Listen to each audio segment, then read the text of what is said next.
भयानक भयानक ये भाषण बहुत जबरदस्त देते थे सुभाष चंद्र बोस। भड़कीला भाषण देने के कारण अंग्रेजों ने इन्हें क्या कर लिया, गिरफ्तार कर लिया। बाद में उन्होंने 1941 में इन्हें छोड़ा।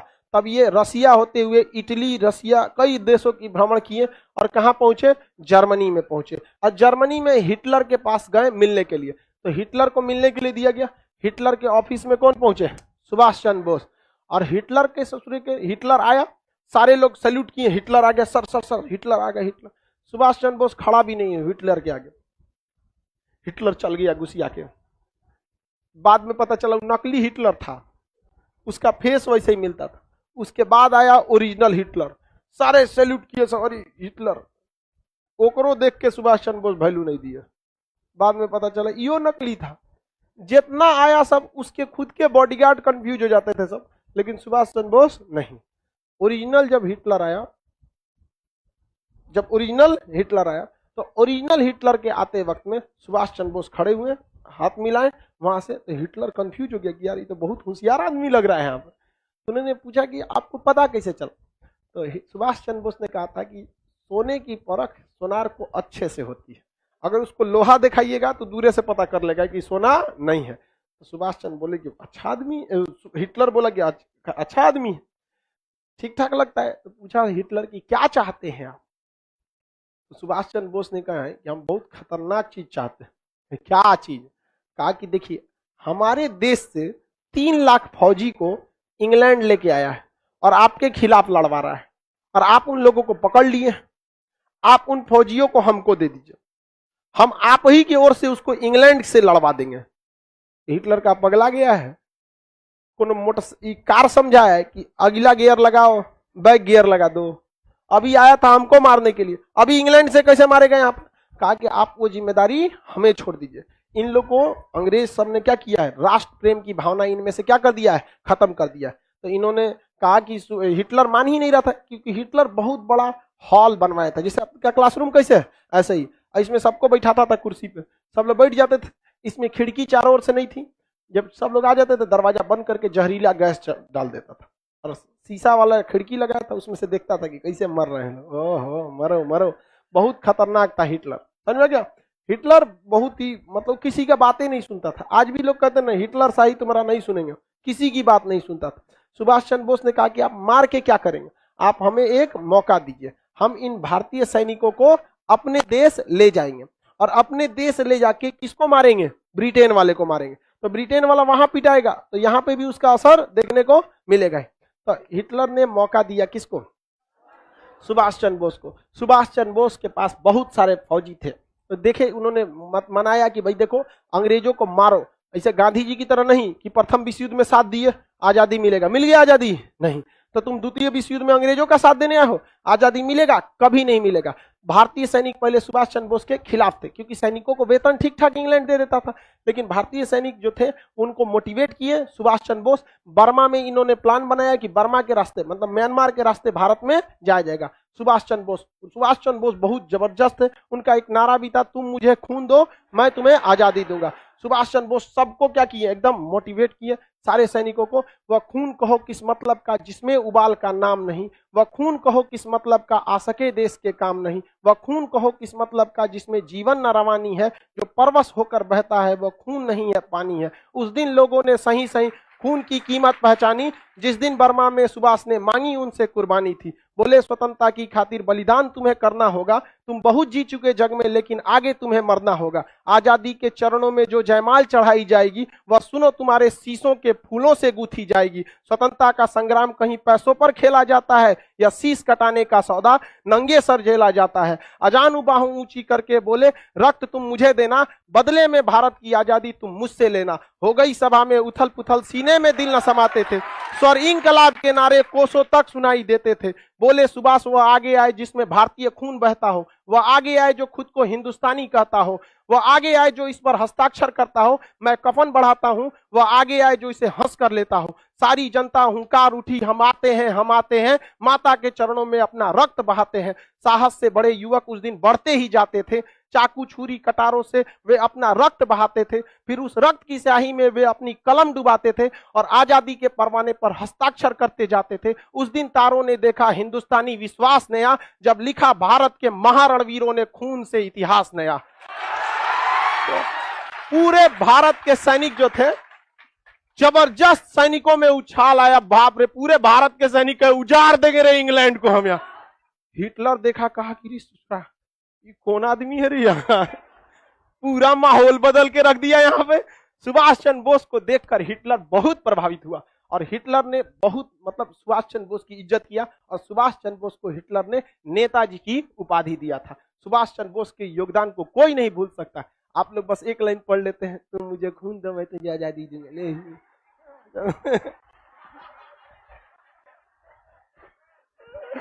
समझा गया कि नहीं आ गया? सुभाष चंद्र बोस के योगदान को नहीं, खैर आप लोग के लिए उतना जरूरी है, तुम मुझे खून दो मैं तुम्हें आजादी दो, नारा आपके लिए, समझा गया?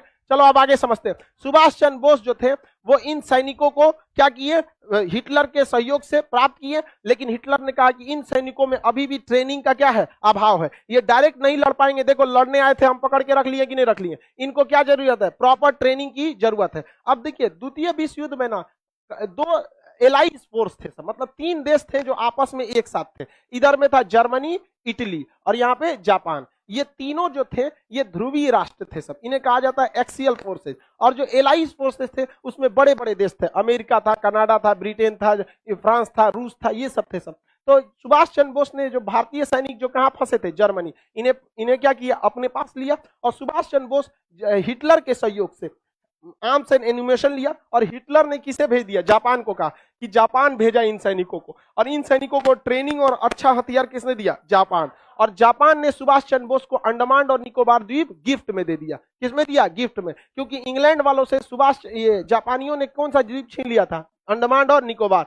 तो यहां पर सुभाष चंद्र बोस ने अंडमान और निकोबार द्वीप का नाम क्या रख दिया, शहीद एवं स्वराज, शहीद एवं स्वराज नाम रख दिया। और यहां पर सुभाष चंद्र बोस को मिला, सिंगापुर में सुभाष चंद्र बोस ने आजाद हिंद सरकार बना लिया। क्या बना लिया, आजाद हिंद सरकार। कहा कि देश गुलाम नहीं है, हमारी सरकार है, अभी हम सिंगापुर से शासन कर रहे हैं, धीरे धीरे धीरे धीरे दिल्ली पहुंचेंगे। और सुभाष चंद्र बोस ने सिंगापुर से ही ऑल इंडिया रेडियो पर बोला था, मुझे इस लड़ाई में राष्ट्रपिता महात्मा गांधी की आशीर्वाद की जरूरत है। तो बताइए महात्मा गांधी को राष्ट्रपिता किसने कहा था, सुभाष चंद्र। देखिए सुभाष चंद्र बोस और महात्मा गांधी में मतभेद नहीं था, दोनों की आइडियोलॉजी अलग थी। सुभाष चंद्र बोस 24 कैरेट गरम दल वाले और महात्मा गांधी 24 कैरेट नरम दल वाले, ये दोनों आपस में मिल नहीं सकते, लेकिन विवाद नहीं था। आप इतिहास को उस तरह से पढ़िए जिस तरह से हुआ है, ऐसे नहीं कि आप कह देंगे महात्मा गांधी उसमें झगड़ा था। अब आप ही बताओ, हम जीएस के टीचर और कोई मैथ के टीचर, हम दोनों लोग एक चीज पे कैसे जा सकते हैं भाई? उनका चीज पढ़ाने का तरीका अलग, हमारा अलग है, दोनों अलग अलग होंगे कि नहीं, लेकिन अल्टीमेट काम क्या है, आप लोग का रिजल्ट दिलाना। अगर हम जीएस, हम या इंडिया का कोई भी जीएस का टीचर, उसका जीएस में योगदान है, जो भी मैथ के टीचर उनका मैथ में योगदान है, रीजनिंग में योगदान है। आपको तो जरूरत दोनों की है, कि ऐसा थोड़ी है कि आप जीएस पढ़ लेंगे मैथ नहीं पढ़ पाएंगे तो आपका रिजल्ट हो जाएगा। आपको तो बैलेंस लेके चलना है। वो अलग बात है कि बीपीएससी, यूपीएससी या दरोगा, रेलवे, इस सब में जीएस का वेटेज ज्यादा है, लेकिन ओवरऑल आपको तो लेके सबको चलना है। तो नरम दल भी जरूरत थी और गरम दल भी जरूरत थी। युवाओं का कहना है कि नरम दल की क्या जरूरत थी, अरे नहीं भैया, संगठित करने का काम नरम दल ही किया। और आप ध्यान से देखेंगे नरम दल से ही जो एक्सट्रीमिस्ट लोग थे वो गरम दल के रूप में गए थे। समझा रहा है कि नहीं आ रहा है, किसी को कोई दिक्कत नहीं। तो महात्मा गांधी से सुभाष चंद्र बोस ने क्या कहा, राष्ट्रपिता। सर सुभाष चंद्र बोस इतने पढ़े लिखे थे फिर भी गरम दल के कैसे हो गए? भाई गरम दल और नरम दल ये पढ़ने लिखने पे उतना डिपेंड नहीं करता है, डिपेंड करता है आइडियोलॉजी कैसे है। हम नरम दल के हैं, हम आज भी कहते हैं कि हम मतलब पढ़ाते हैं बस, बट टीचर बनने का हमारा 1% भी सपना नहीं, 1% भी नहीं। पढ़ाते हैं वो अलग बात है। शुरुआत में हम पढ़ाना चालू किए थे फ्रस्ट्रेशन दूर करने के लिए, क्योंकि हमको आर्मी में इस चीज से छांटा था जो कभी सही नहीं हो सकता था। नंबर कम था, छाट देते, अगली बार और मेहनत करके आते। मेरिट में हाथ बहुत टेढ़ा है ससुरा, दिखता है यहाँ पे, ऐसे हो गया यहाँ पर फ्रस्ट्रेशन में कभी मम्मी को बोल देते थे आपको ध्यान नहीं रखना चाहिए, बचपन में तेल ओल सही से मालिश किया जाता है। बहुत ज्यादा फ्रस्ट्रेट थे, तो हम पढ़ाना चालू किए थे फ्रस्ट्रेशन में, अकेले टेंशन में रहते थे, सोचते थे जब हमारा जिंदगी खत्म हो गई, एक को तो सपने देखे थे फौज में जाना है, ऐसा ही कैसे होगा, आर्मी में कुछ नहीं सुनता है, तो हम फ्रस्ट्रेशन की वजह से पढ़ाना चालू किए थे, यही में पढ़ाते रह गए यहाँ पर, समझ में आया कि नहीं। तो ऐसा नहीं है कि भाई जो पढ़ा लिखा है वो गरम दल का नहीं हो सकता है, नरम दल का ही रहेगा। अमूमन देखिएगा गांव वगैरह के लोग, ग्रामीण क्षेत्र के लोग गरम दल वाले होते हैं, मार ससुरा के निकाल लाठी यहाँ मार दे यहाँ पे तुरंत मारो यहाँ पे। तो शहरी क्षेत्र के लोग थोड़ा सा नरम दल, ग्रामीण क्षेत्र के लोग थोड़ा गरम दल, बट पटना शहरी क्षेत्र है, हमको लगता है यहाँ सब गरम दल का। अजीब टाइप का मेंटेलिटी हो गया यहाँ पर। जाम में फंसे थे भिकना पहाड़ी पे, एक लड़का पैदल जा रहा था, एक स्कूटी वाला को हल्का सा लग गया, ज्यादा जोर से नहीं लगा, जाम में कितना लगेगा, तो कह रहा है भाई पैरवा पे चढ़ा दिया नहीं दिख रहा है, तो उठ के कह रहा है एक झापड़ दे दिया। बड़ा खराब लगा हमको, वो केवल इसीलिए एक झापड़ उसको दे दिया क्योंकि वो देख रहा था कि ये पैदल है क्या कर लेगा मेरा। मेंटेलिटी सोचिए, अगर सामने वाला कुछ नहीं कर सकता है तो हम कुछ कर देंगे। तनी हमरा से बोले स्कूटी या ओकरा सहित गड़िया में रख लेते हैं, हाँ यहाँ कोल्ड स्टोर है ये, अगले सीजन में छोड़ते ना। मतलब देखिए मेंटेलिटी देखिए लोगों की, उसके अंदर गुस्सा पावर कुछ नहीं है, वो देख रहा है कि हमारा जिससे झगड़ा है वो कुछ नहीं कर सकता। वही विधायक जी रहते तो बांध के लेके चल जाते हैं, चुनाव में ओकरे बांट देते एक से एक रहता है। चलो अब आगे समझते हैं। तो बताइए सुभाष चंद्र बोस ने आजाद हिंद सरकार की स्थापना कहां कर दिया? सिंगापुर में। और यहीं से सैनिकों को कहा था कि अब हमें यहां नहीं रुकना है, कहां चलना है? दिल्ली चलो। दिल्ली चलो का नारा, तुम मुझे खून दो मैं तुम्हें आजादी दूं। सुभाष चंद्र बोस। नेताजी की उपाधि किसने दिया इन्हें? Adolf Hitler. Adolf Hitler, Hitler का पूरा नाम एडोल्फ हिटलर था। हिटलर का पूरा नाम क्या था? Adolf Hitler. अब यहां से ये बर्मा में आए, कहां पहुंचे? बर्मा। बर्मा में यहां पर उन्होंने हेड ऑफिस बनाया था बर्मा, अभी का नाम म्यांमार है। वहां पर यहां पर आजाद हिंद फौज से उनकी क्या हो गई? मुलाकात। क्योंकि सुभाष चंद्र बोस के पास जो सेना थी तो वो वेल ट्रेंड थी, जर्मनी में भी ट्रेनिंग मिला, जापान में भी मिला, आधुनिक हथियार मिला और एक योग्य कमांडर मिला। आपका कमांडर तगड़ा रहना चाहिए, युद्ध आप ऐसे ही जीत जाएंगे।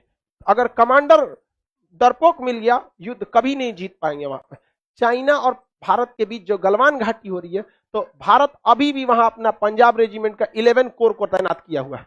अभी भी 1.5 साल हो गया, अभी भी वहां हमारे ही कमांडर वही है। और चाइना ने अपने कमांडर को 7 बार बदल चुका, 7 बार बदल चुका, सोच सकते हैं।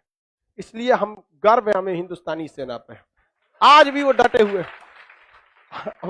बिहार रेजिमेंट वाला मारा था सब ये तो और मन बड़ होता है, दौड़ा दिया वहां पर।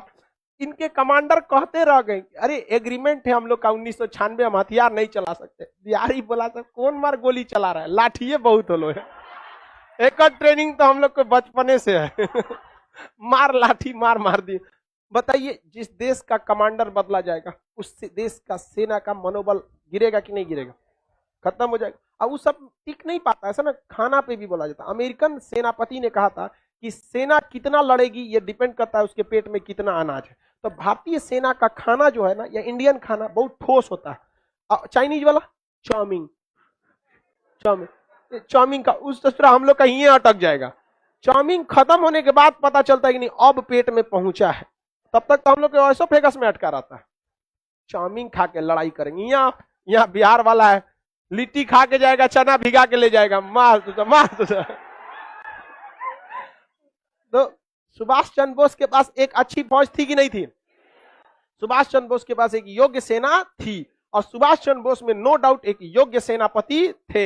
हालांकि वो खामखा में आईएएस की नौकरी में गए थे, उनको भी सेना में जाना चाहिए था, लेकिन वो भी सेना में नहीं जा पाए। कोई बात नहीं, लेकिन सेना में सर्व करने का मौका मिला कि नहीं? कहीं सचुरा मार हो जाए तो हम लोग घुस जाते हो, बाहर में जाओ, हाथ टेढ़ टाड़े, कोई दिक्कत नहीं। अब तो दीजिएगा ना निपटा, हमरा देता तो हम कब के तिब्बत में घुस जाते, तो बाहर में जो है।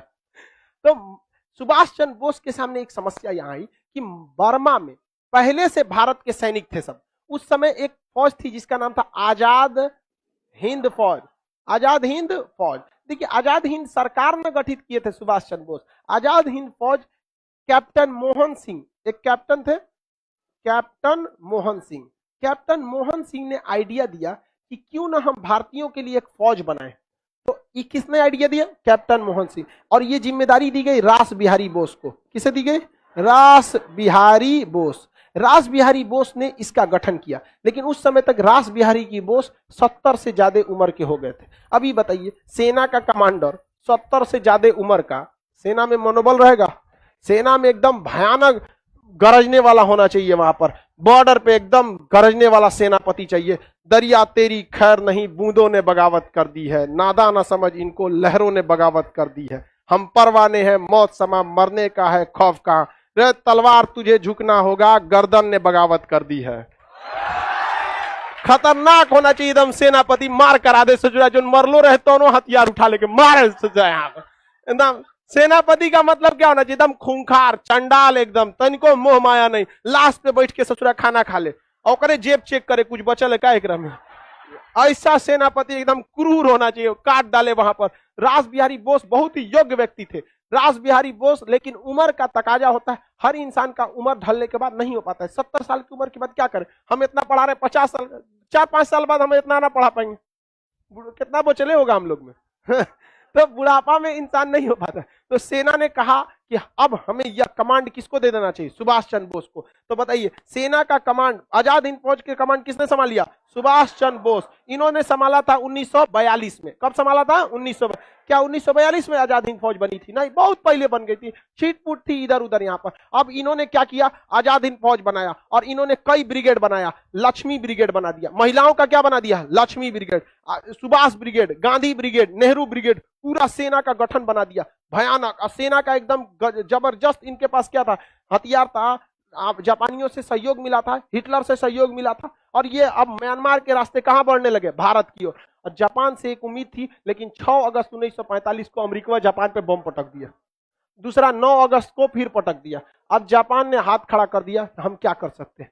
सुभाष चंद्र बोस की मृत्यु के बाद सेना का मनोबल ही गिर गया और सेना के ऊपर भारी पड़ गए कौन? अंग्रेज। क्योंकि अंग्रेज को अब टेंशन नहीं, उधर जापान मारा गया, इधर जर्मनी मारे गए, एगो बचा था इटली, इटली का था डोमिटो मुसोलिनी, ये महालोल था ससुरा। ये तो मां, इसकी जनता ने इसको पकड़ के तमाचा तमाचा मार दिया, इसी के देश की जनता ने।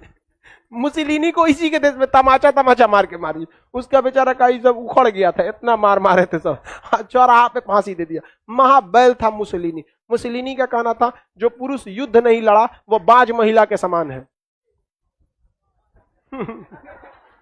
कोई बात है भाई, युद्ध जरूरी है, लेकिन युद्ध किस हाल में जरूरी है ये है। आप युद्ध को बहुत हद तक टालिए, आखिरी डिसीजन होना चाहिए, युद्ध होना चाहिए। ऐसा थोड़ी कि युद्ध कर दो एकदम। यहाँ पर सुभाष चंद्र बोस की मृत्यु के बाद आजाद हिंद फौज के सैनिकों को गिरफ्तार किया गया और लाल किला में इनके खिलाफ मुकदमा चलाया गया था। आजाद हिंद फौज के सैनिकों पर मुकदमा कहां चलाया गया था? लाल किला। और लॉर्ड लिनिथगो थे उस समय भारत के वायसराय। उसके बाद लॉर्ड लिनिथगो के समय बाद आए थे मिंटो उंटो को, इसको भेजा गया, माउंट बेटन वगैरह। तो इसके ऊपर मुकदमा चलाया गया। तो उसके बाद जब मुकदमा चलाया गया तो भारत के जवाहरलाल नेहरू वकील जो थे, काटजू थे, तेज बहादुर सप्रू थे, बहुत सारे वकीलों ने आजाद हिंद फौज के सैनिकों का पैरवी किया और जज से कहा कि गलती से भी आप सजा मत सुनाइएगा। याद है मंगल पांडे? हाँ, एगो को सुनाए थे मंगल पांडे को, बाकी 1857 का क्रांति किया था ना। अभी माहौल सही नहीं है जज साहब, आप इनकी सजा को माफ कर दीजिए वरना फिर बवाल कर देगा सभी सैनिक सब। तो जज ने कहा, माफ करने की शक्ति हमारे पास नहीं है, राष्ट्रपति को होती है। उस समय राष्ट्रपति के पद पर वायसराय हुआ करता था। तो वायसराय ने इनकी सजा को क्या कर दिया? माफ कर दिया। अगर द्वितीय विश्व युद्ध नहीं होता तो हम लोग 1947 में आजाद नहीं होते, ये वास्तविकता है। द्वितीय विश्व युद्ध नहीं होता तो हम 47 में तो आजाद नहीं होते, 55 में होते, 51 में होते, लेकिन 47 में तो किसी कीमत पे आजाद नहीं हो पाते। क्योंकि देखिए ना, ऐसा कौन सी घटना लगा जिसने अंग्रेजों को ज्यादा नुकसान पहुंचाया? द्वितीय विश्व। बाकी भारत छोड़ो आंदोलन केवल इसीलिए हुआ था कि अंग्रेज द्वितीय विश्व युद्ध में बिजी थे। रियलिटी देखिए, टाइमिंग नहीं देख रहे हैं। क्रिप्स प्रस्ताव आया, भाई बहुत मजबूरी है, गांधी जी उसको कमरा में ले गए। बहुत जरूरी है क्या फौज की? ताकि गांधी जी आप ही बचा सकते हैं। प्रथम विश्व युद्ध में आप ही सैनिकों को भेजे थे, हम लोग आपको सार्जेंट बोले थे, बहुत जरूरत है, दिक्कत हो गया है। गांधी जी का यही तो हम जानना चाहते थे, जाओ हम भेजेंगे। गया बेचारा क्रिप्स हुआ भारत छोड़ो आंदोलन, कहा कि बहुत कमीना आदमी है। तो द्वितीय विश्व युद्ध नहीं होता तो हम लोग को आजादी इतना जल्दी नहीं मिलता। बाकी देखिए, भगत सिंह 1930 में ही इन्हें फांसी, 31 में फांसी दे दी गई। चंद्रशेखर आजाद, राम प्रसाद बिस्मिल, अशफाक उल्लाह खान, ये लोग 30 के दशक तक ही इन लोग को क्या कर दिए थे, अंग्रेज फांसी देके गोली मार के कैसे भी क्या कर दिए थे, खत्म कर चुके। 30 के बाद कोई बहुत बड़ा क्रांतिकारी आंदोलन ही नहीं मिलेगा, सुभाष चंद्र बोस का मिलेगा। और सुभाष चंद्र बोस को भी देखिए क्या हुआ, द्वितीय विश्व युद्ध में जर्मनी जापान मराया और पूरा खत्म हो गया। क्योंकि हम लोग के पास अपना क्या था, ना फैक्ट्री थी, ना हथियार था, ना कुछ सैलरी उलरी कहां से दीजिएगा यहाँ पर। तो बहुत द्वितीय विश्व युद्ध हुआ भी तो एक तरह से हम लोग के लिए क्या था, अच्छा ही था। सोचा द्वितीय विश्व युद्ध हुआ पहले, और अगर द्वितीय विश्व युद्ध में जर्मनी जीत जाता तो हम 1942 में आजाद हो गए रहते। जर्मनी ने गलती न कर दिया, उसने रूस पर आक्रमण कर दिया। ये सोचना, देखता है कितना बड़ है, कहां आक्रमण कर दिया, रूस पर। रूस ने सबसे ज्यादा लोग को गंवाए हैं, प्रथम विश्व युद्ध में भी और द्वितीय विश्व युद्ध में। इतना लोग मरे हैं कि रूस में कहीं पे भी देखेंगे तो सड़क पर 40% आपको लड़के मिलेंगे, 60% वहां क्या मिलेंगे, लड़कियां मिलेंगी। जिसके दो रीजन है, एक तो प्रथम और द्वितीय विश्व युद्ध में मरा गए सब, दूसरा का रीजन वहां पे शराब बहुत ज्यादा, वहां पे लोग क्या पीते हैं, शराब। ठंड प्रदेशों में शराब जो होता है एकोमोडाइजेशन में क्या करता है, मदद करता है। दूसरा, वेस्टर्न कल्चर में शराब, सिगरेट, जुआ, ये सब क्या है, नॉर्मल। हमारे यहाँ क्या है, शराब थोड़ा सा गलत माना जाता है। उतनी मनी होली में चल गया, अदरवाइज होली में ना थोड़ा सा आदमी एडजस्ट कर चले यार होली में, समझा कि अदरवाइज में आप शराब पीजिएगा तो भारतीय समाज में लोग आपको अच्छे नजर से नहीं देखते। होली में बस कॉम्प्रोमाइज हो जाता है। और वो ससुरा सब ऐसा पी लेता है कि उलटल कहीं रहता है। अरे भाई थोड़ा लिमिट में रहना रे ससुरा, तोरे चक्कर में त्योहारों बदनाम हो जाएगा। लेकिन ना ससुरा, हम चौपट हैं तो सबको चौपट करेंगे। तो ये रूस बहुत ज्यादा इसमें लॉस रहा था। तो आपको सुभाष चंद्र बोस का समझ में आ गया। अब आगे हम लोग कल करेंगे।